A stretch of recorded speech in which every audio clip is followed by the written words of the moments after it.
കിടിലൻ ഡിസ്കൗണ്ട് ഓഫറുകളും mega exchange മേളയും ഓഫറുകളുടെ വിസ്മയമൊരുക്കി quality super market opposite NIMS hospital Wandoor and Pookkottumpadam. കുറ്റിപ്പുറത്ത് അയ്യപ്പ ഭക്തരുടെ ബസ്സും സ്കൂട്ടറും കൂട്ടിയിടിച്ച് സ്കൂട്ടർ യാത്രികയായ പെൺകുട്ടി മരിച്ചു. മൂത്തേടം കാരപ്പുറം സ്വദേശി കറുത്തേടത്ത് സക്കീർ ഹുസൈന്റെ മകൾ ഫാത്തിമ റിഫയാണ് മരിച്ചത്. 21 വയസ്സായിരുന്നു.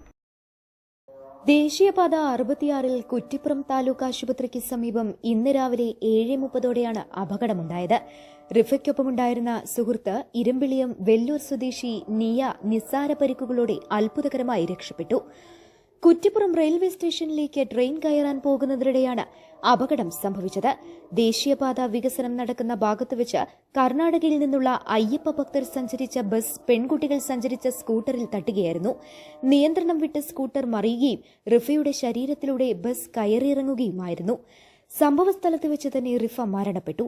പോസ്റ്റ്മോർട്ടത്തിനു ശേഷം മൂത്തേടത്ത് മൃതദേഹം ഖബറടക്കി. ജസ്നയാണ് മാതാവ്. മുഫാസ്, നിഹാൽ, ഫറ എന്നിവർ സഹോദരങ്ങളാണ്.